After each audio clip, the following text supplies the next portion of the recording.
Hi hello साथियों, कैसे हैं आप लोग। उम्मीद करता हूं कि सब अच्छे होंगे।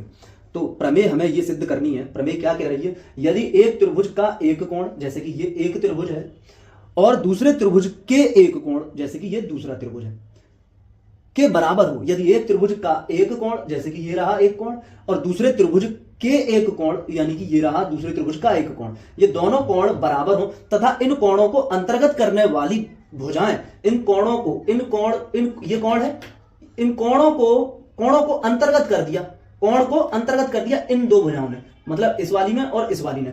तो इस कोण को भी अंतर्गत कर दिया इन दो भुजाओं ने, जैसे कि, ठीक है ना। तो ये अंतर्गत करने वाली भुजाएं, मतलब कि ये भुजा और ये भुजा और ये भुजा और ये भुजा, ये भुजाएं समान अनुपात में होंगी। इन भुजाओं का जो अनुपात होगा वो बराबर है, होगा नहीं बल्कि बराबर है, दिया है बराबर है। तो कह रहा है कि तो दोनों त्रिभुज जो हैं वो समरूप हैं। अब इतनी कंडीशन दी है, मतलब एस ए एस की तरह हो गई बात, ठीक है। मतलब ये जो कोण है, इस कोण के इधर उधर वाली जो भुजाएं हैं उनका अनुपात कैसा है, समान है, उनका अनुपात समान है, ठीक है ना। तो ये त्रिभुज जो है वो कैसे हमें प्रूफ करने हैं, तो ये त्रिभुज हमें समरूप प्रूफ करने हैं। तो बच्चों जो दिया है हम उसको लिखेंगे, जो सिद्ध करना है उसको लिखेंगे, और किस तरह से हमें ये सॉल्व करना होगा, किस तरह से ये हमें सिद्ध करना है वो हम आपको करके दिखाते हैं बच्चों, समझाते हैं। तो बच्चों आप देखें दिया क्या हो रहा है, दिया हो रहा है कि कोण ए बराबर कोण पी हो रहा है, और ये जो भुजा है ये वाली, ये भुजा ए बी, तो बच्चों ए बी बटे पी क्यू, इन दोनों भुजाओं का अनुपात हमने निकाल लिया, अनुपात हो गया ये ए बी बटे पी क्यू, इस भुजा और इस भुजा का अनुपात हो गया, ए बी और पी क्यू का अनुपात ये हो गया ए बी बटे पी क्यू। अब बच्चों ये वाली भुजा उसने बोला है, ठीक है, ये भुजा ए सी और पी क्यू, तो अब ए सी और पी आर, बच्चों सॉरी पी आर, ये जो अनुपात है ये है बराबर, ये अनुपात बराबर, मतलब कोण बराबर है और ये अनुपात बराबर है। सिद्ध हमें ये करना है, कि दोनों जो त्रिभुज हैं वो समरूप हैं, दोनों त्रिभुज समरूप हैं, मतलब कि त्रिभुज ए बी सी समरूप त्रिभुज पी क्यू आर, ये हमें सिद्ध करना है। ये सिद्ध करना है का मतलब बच्चों क्या हो रहा है कि हमें कोण ए बराबर कोण पी तो दिया हुआ ही है, यहां से लिखते हैं, एक सेकेंड, कोण ए बराबर कोण पी, ठीक है, ये तो हमें दिया हुआ ही है। तीनों कोण बराबर हो जाएंगे तो बच्चों त्रिभुज समरूप हो जाएगा। तो कोण बी बराबर कोण सी, और कोण सॉरी एक सेकंड बच्चों,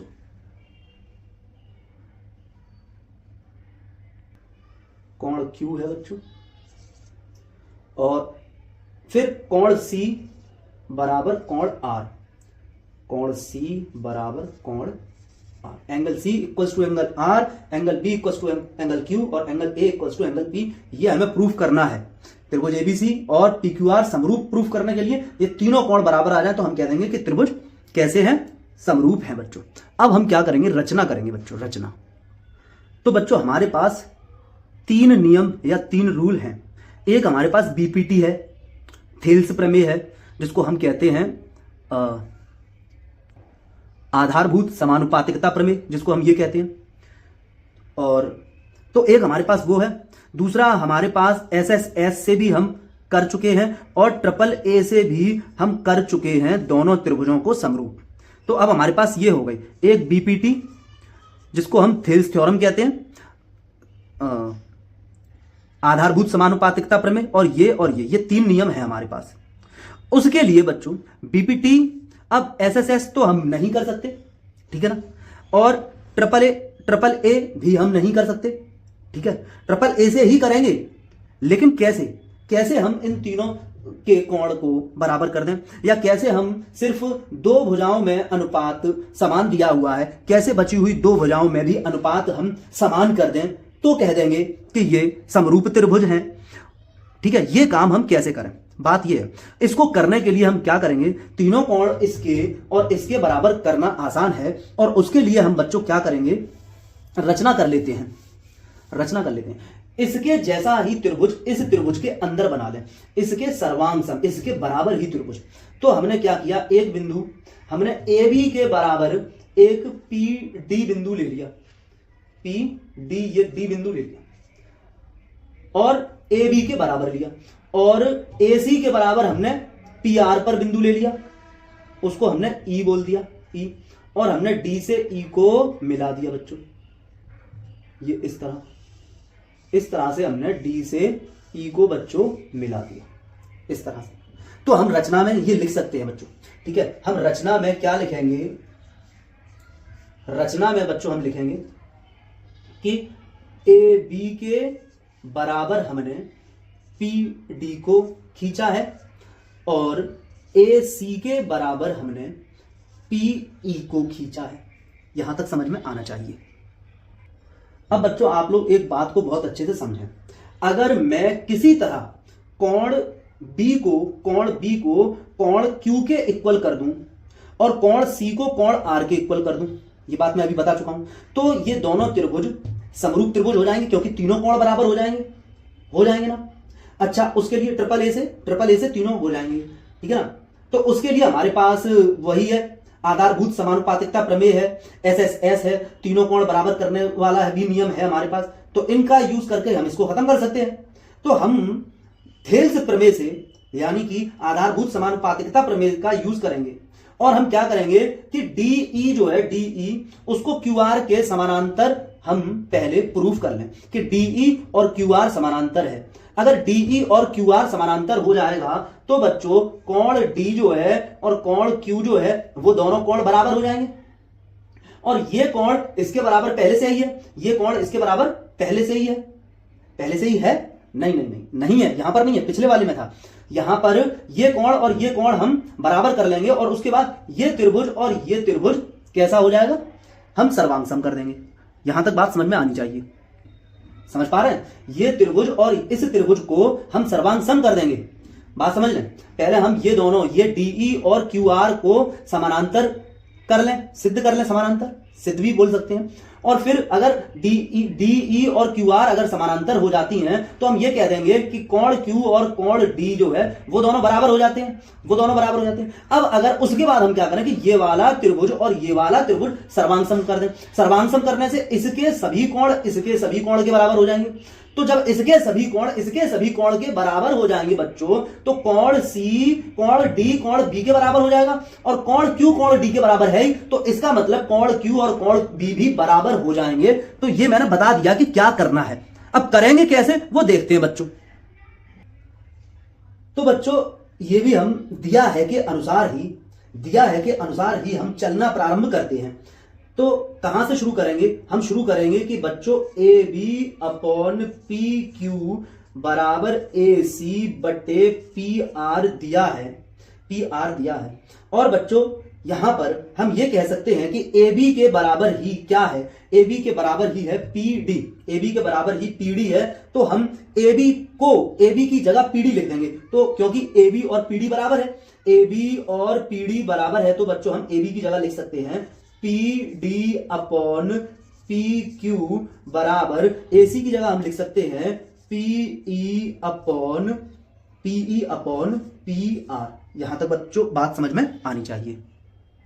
तो बच्चों हम आधारभूत समानुपातिकता प्रमेय का इस्तेमाल कर रहे हैं, मतलब कि हमारे पास ये आ जाए कि P D upon D Q और पीई अपॉन ई आर, तो हम कह सकते हैं कि ये वाली भुजा और ये वाली भुजा समानांतर है। तो हम कह सकते हैं ये वाली भुजाएं समानांतर हैं बच्चों। अब उसके लिए हमारे सामने क्या आ चुका है, P D upon P Q आ चुका है, पी क्यू आ चुका है। तो हमें ये पी क्यू हमारा ये हट जाए, पी डी तो हमारा हो, P D upon D Q हो जाए, मतलब कि पी क्यू हमारा हट जाए। तो पी क्यू हमारा हट जाने के लिए हम क्या करेंगे, ठीक है। तो हमें बदलना क्या है, हमें बदलना है पी क्यू को बदलना है। पीडी को हमें वैसा ही रखना है, जिसको वैसा ही रखना है उसको बच्चों अपॉन में ले जाओ, हमें पीई को तो वैसा ही रखना है, तो पीई को हम बटे में ले जाएंगे, नीचे ले जाएंगे, ठीक है। पीई को हम हर में ले जाएं पहले, क्योंकि पीई को हमें वैसा ही रखना है, उसको बदलना नहीं है, ठीक है। तो हम क्या करेंगे, यहां पर लिख देंगे P Q upon P Q upon P D बराबर, दोनों तरफ हमने व्युत्क्रम कर दिया, दोनों तरफ हमने उल्टा कर दिया। यहां हमने लिखा P R upon P E, तो बच्चों हमने दोनों तरफ उल्टा कर दिया। दोनों तरफ हम उल्टा कर सकते हैं, कोई रूल हमने नहीं तोड़ा। अच्छा, तो बच्चों अब थोड़ा सा सोचकर देखिए कि अगर मैं इस अंश में से हर को घटा दूं, पी क्यू में से पी डी घटा दूं, पी क्यू में से पी डी हटा दूं, तो डी क्यू ही तो बचेगा। यहां भी देख लीजिए और डायग्राम में भी देखिए आकर, ठीक है। पी क्यू में से पी डी हटा दूं, पी क्यू में से पी डी हटा दूं, पी क्यू में से पी डी हटा दूं, तो हमारे पास ये डी क्यू बच जाता है। और हटाने के लिए बच्चों हम क्या करते हैं, 1 दोनों तरफ से माइनस करेंगे। इतनी भिन्न हमें समझ में आनी चाहिए कि अगर मैं P Q upon P D -1 कर दूं, अभी देखना जरा आप, इधर भी कर दूं पहले, P R upon P E -1 कर दूं। अब देखिए अगर मैं यहां पर इसको सॉल्व करूं, ठीक है ना, जिस तरह हम इसे सॉल्व करते हैं 2/3 -1 को, कैसे हम सॉल्व करते हैं, ये बटे के निशान को पूरा लगा देते हैं और अपॉन में 3 लिख देते हैं। ये 2 भी हम ऐसे ही लिख देते हैं। इस 3 का मल्टीप्लाई 1 में करते हैं तो 3 1 जा 3 -3 1 जा 3, इस तरह से हम ये लिख लेते हैं। यही काम हम यहां पर करेंगे। पूरे के अपॉन में बच्चों क्या करेंगे, हम पूरे के अपॉन में लिख देंगे पी डी, पूरे के अपॉन में पी डी लिख दिया। पी क्यू को हम ऐसे ही लिख देंगे। पीडी का मल्टीप्लाई 1 में कर दें, पीडी का मल्टीप्लाई, तो माइनस का पीडी हो जाएगा, माइनस का पीडी हो जाएगा बच्चों। अब देख लें आप, आपको समझ आ रहा होगा कि पी क्यू माइनस पीडी क्या हो रहा है। पी क्यू माइनस पीडी करोगे तो डी क्यू बच जाएगा आपके सामने। इधर भी देख लीजिए, यही चीज हम सीधे यहां पर लिख कर देते हैं बच्चों, P R minus P E upon में पी ई बच्चों, पी ई। अब देखिए बच्चों कि P Q minus P D आपका क्या हो जाएगा, P Q minus P D आपका डी क्यू हो जाएगा, तो P D upon D Q हो जाएगा, ठीक है ना। तो यहां पर हम पहले लिखेंगे डी क्यू अपॉन, फिलहाल पी डी है, D Q upon P D बराबर, इसी तरह यहां पर क्या है बच्चों, यहां देख लें, अपॉन में पीई, अपॉन में पीई। अब पी आर में से पीई गया, पी आर में से पीई गया तो ई आर बचा बच्चों, ई आर बचा, ई आर। अब हम इसको दोबारा उल्टा कर दें। हमने यहां पर क्या किया था, व्युत्क्रम किया था, यहां पर हमने व्युत्क्रम किया था। अब हम यहां फिर से व्युत्क्रम करें, रेसिप्रोकल करें, उल्टा करें दोनों तरफ, तो बच्चों ये हो जाएगा P D upon D Q बराबर PE upon E R, E R. और ये आपको दिखाई दे रहा है कि ये तो है समानुपातिकता, ठीक है, समानुपातिकता प्रमेय, आधारभूत समानुपातिकता प्रमेय, मतलब कि ये थेल्स प्रमेय के जैसा आपको दिख रहा है, ठीक है ना, थेल्स प्रमेय। तो थेल्स ये बटे ये और ये बटे ये आ गया, तो हम थेल्स प्रमेय से ये कह सकते हैं कि क्या कह सकते हैं कि डीई जो है वो समानांतर है क्यू आर के, डीई समानांतर क्यू आर, और डीई और क्यू आर समानांतर है। तो हम एक जो संगत कोण होते हैं, अगर दो रेखाओं को एक तिर्यक रेखा काटते हुए गुजरती है तो जो संगत कोण होते हैं वो बराबर होते हैं, तो जो संगत कोण होते हैं वो बराबर होते हैं। तो बच्चों ये दोनों रेखाओं को, ये रेखा काटते हुए गुजर रही है, ये वाली रेखा काटती हुई गुजर रही है इन दोनों रेखाओं को, तो ये और ये कोण संगत कोण हो गए। और संगत कोण कैसे होते हैं, बराबर होते हैं, क्लास 9th में भी पढ़ा है, उससे पहले भी क्लास में पढ़ा है। तो संगत कोण बराबर होते हैं, तो इसका मतलब यहां पर हम थेल्स प्रमेय से इससे कह सकते हैं कि कोण एकांत, जो संगत कोण होते हैं वो बराबर होते हैं। संगत कोण बराबर से हम कह सकते हैं कि कोण D बराबर कोण Q है, और इसी तरह बच्चों, इसी तरह कोण E बराबर कोण R है, कोण E बराबर कोण R है। वजह क्या है, वजह है संगत कोण, वजह है संगत कोण।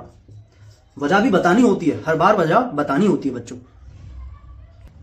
तो बच्चों ये कोण और ये कोण हमने बराबर कर दिए, कोण D बराबर कोण Q कर दिया है। अब हम क्या करें कि इस कोण D को कोण B के बराबर कर दें, तो ये तीनों ही कोण बराबर हो जाएंगे। अब उसके लिए हम क्या करेंगे, इस वाले त्रिभुज को और इस वाले त्रिभुज को हम क्या कर दें, सर्वांगसम कर दें। और सर्वांगसम करने के लिए कोई ज्यादा कठिनाई है नहीं, बहुत आसान है, क्योंकि हम कर चुके हैं पहले से ही, ठीक है ना, पहले हम कई बार कर चुके हैं। देखिए, तो इन दोनों त्रिभुजों को हम सर्वांगसम करते हैं। सर्वांगसम करने के लिए बच्चों हमें पता है कि जो AB है वो PD के बराबर है। ये जो AB है वो बराबर है पीडी के। क्यों है? क्योंकि रचना से, क्योंकि हमने रचना की है, रचना से है। वजह बता देते हैं बच्चों, वजह बता दी। उसके बाद बच्चों कोण ए कोण पी के बराबर है, कोण ए बराबर कोण पी है। क्यों है? क्योंकि दिया है बच्चों, क्योंकि बच्चों हमको दिया है। और उसके बाद बच्चों एसी भुजा जो है वो पीई के बराबर है, एसी भुजा पीई के बराबर है। वो क्यों है बच्चों? वो है रचना से, वो है बच्चों रचना से। रचना से आपको समझ में आ रहा होगा। तो ऐसे एस ए एस से ये क्या हो जाएंगे? दोनों त्रिभुज सर्वांगसम हो गए। तो त्रिभुज ए बी सी सर्वांगसम, त्रिभुज पी डी ई। अब इनकी सभी भुजाएं एक दूसरे के बराबर होंगी, संगत भुजाएं, और सभी संगत कोण भी एक दूसरे के बराबर हो जाएंगे।